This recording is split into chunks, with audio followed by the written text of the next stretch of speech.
This question comes from Robert Miles in Nebraska.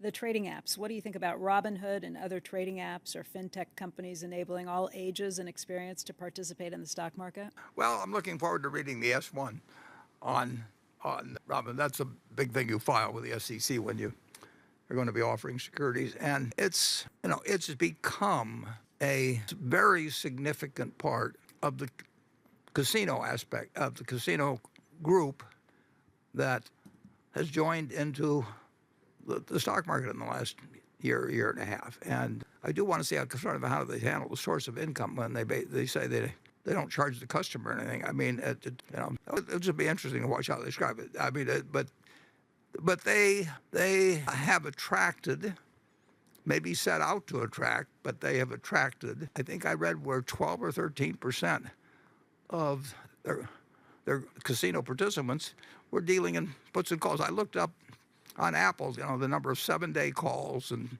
14-day calls outstanding, and I'm sure a lot of that is coming through Robinhood. That's a bunch of people writing. They're gambling on the price of Apple over the next 7 days or 14 days. There's nothing illegal about it. There's nothing immoral. But I don't think you'd build a society around people doing it. I mean, if a group of us landed on a desert island, we knew we'd never be rescued.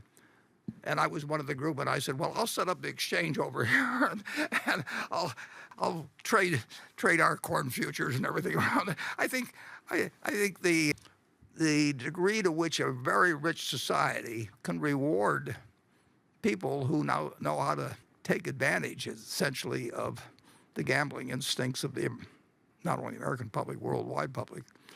It's not the most admirable part of the accomplishment, but I think what America's accomplished is pretty admirable overall.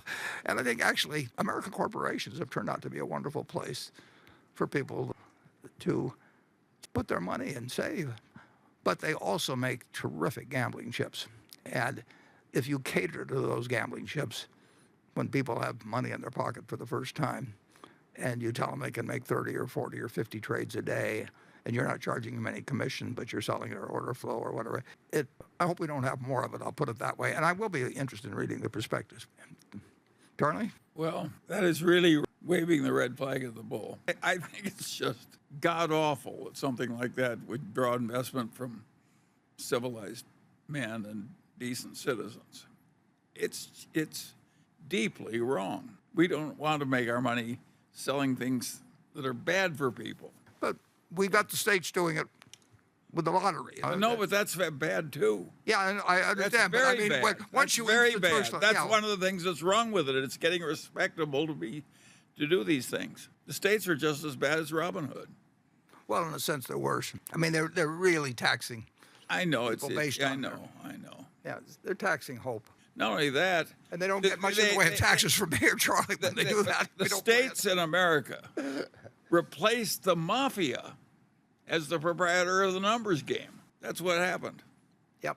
They pushed the mafia aside and said, "That's our business, not yours." Doesn't make me proud of my government. When I was a kid, my dad was in Congress. They had a numbers runner in the House office building.